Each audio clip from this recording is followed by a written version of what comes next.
the configure. Just stay there for 1 second. So imagine I'm wrapping his leg. So yesterday we were talking. I'm probably going to try and go through this a little bit faster, and I'll try and get around to uploading all the videos. One of them went up. It was quite extensive yesterday.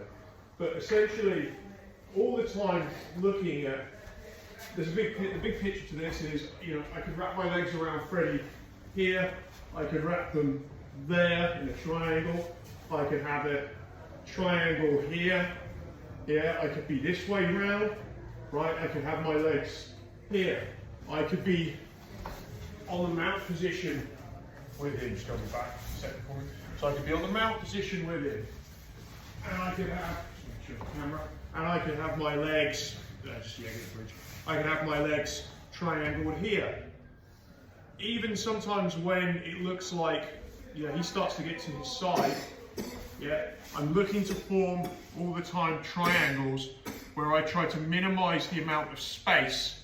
So you see how my knee in here, even though his body's in the way, I'm still forming a pyramid. If Freddie mounts me, I'll actually make it difficult for him from the very beginning. Who's got the pyramid here? Who's got the pyramid here? Yeah. And so I can already start when I have the pyramid to begin getting out. I get to half guard. There's a whole host of ways I can configure pyramids. Whatever. So the key point is how we move. Like, pyramids are just a massive, massive part of the game. And even when we don't think we're necessarily crossing our legs, most of the time we're still trying to minimize, we're trying to keep a super small pyramid as we move. So this is a big, big part of understanding it, that basically the pyramid's like the ultimate shape. It's why so many jiu-jitsu badges have a triangle in them. I think some, but probably most of them just have a triangle in them because everybody else does, right? But this is a key bit, yeah? So when, as an example, a lot of people use the Z guard, so I just use this because a lot of people in the gym like this position. When I use a Z guard, how I configure my pyramid has a huge impact, really, in my opinion, on what he can do. So I could have his leg locked here. See how my ankle is behind the knee. The problem with this position would be I have no pressure on his hip and he can move forwards. So most people have this idea that I need to put my knee on his hip bone. So if Freddie starts trying to come forward now, I have pretty good resistance, at least against that hip bone. Notice how my left leg is on top of my right. I could actually switch it and have it this way around. Once you start to understand this principle, I don't care about Z-guard particularly, it's just one of hundreds of positions. But once you understand these principles around how the guy is holding his leg, how he's forming triangles, what the basic configuration is, or in fact he's not forming a triangle at all. So something like this, which is kind of wrong, but the point, I'm still trying to form pyramids in here. I'm still trying to form pyramids. And the pyramid, I'm starting with this, but also the relationship of my shoulder in relation to, for example, my knees is important. Yeah? So you can see there's like, even here, I'm beginning to get into a kind of multi-pyramid. In biotensegrity, they call this helices, and it's actually how even down to our cells, we're in these triangular like coils.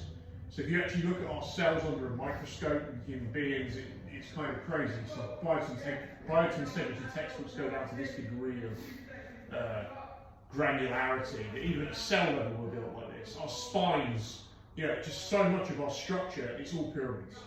Right, and the Egyptians were onto this pretty early, hence they so let's just switch over a second. So the most common thing I see here, so we're just reading a recap. You came yesterday, this is great because you're going to kind of know this. If you didn't, we're going to cover it anyway.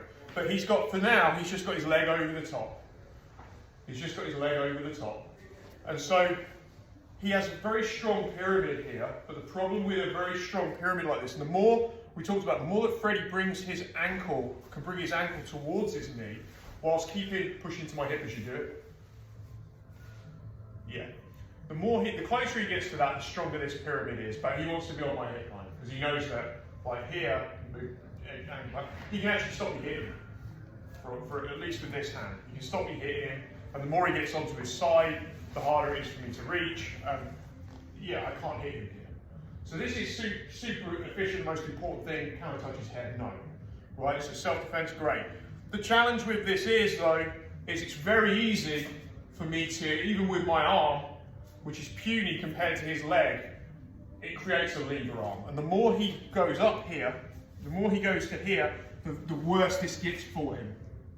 And I can break that hold. Okay, so I am, with this, notice how I'm using my hand. I am using his toes. I'm using the very ends of the lever.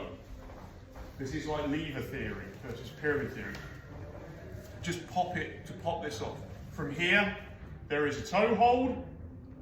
Usually the reality that is a good player, they will kick their leg, and when he kicks his leg, he gives me the pass. That's what I find is the most common. I'm just going to go forward now, put all my weight on him, and flatten him down. Get into a nice pyramid here. Yeah, no big space here. So if he tries to bridge me or anything, yeah, it's going to be pretty hard for him to really move me because of my pyramid. Yeah? So we'll see it one more time. So make sure with this, the knees on the hip bone, pushing into my hips to stop me from, yeah. So, because he's far away from me, there's nothing really protecting this. This is the end of his lever. And that will break. So I'd have a toe hold here. So I've got a toe hold, they'll usually kick, and at that point I'm going to pass. Right? That's just one scenario. But really I just want you being able to break that pyramid by understanding, yes, this feels like the closer I go here, the stronger this will be in terms of kind of gripping, because the pyramid gets smaller, but really, that's the compromise. Yeah? That's really the first kind of lesson is. So let's grab a body, let's give it a go.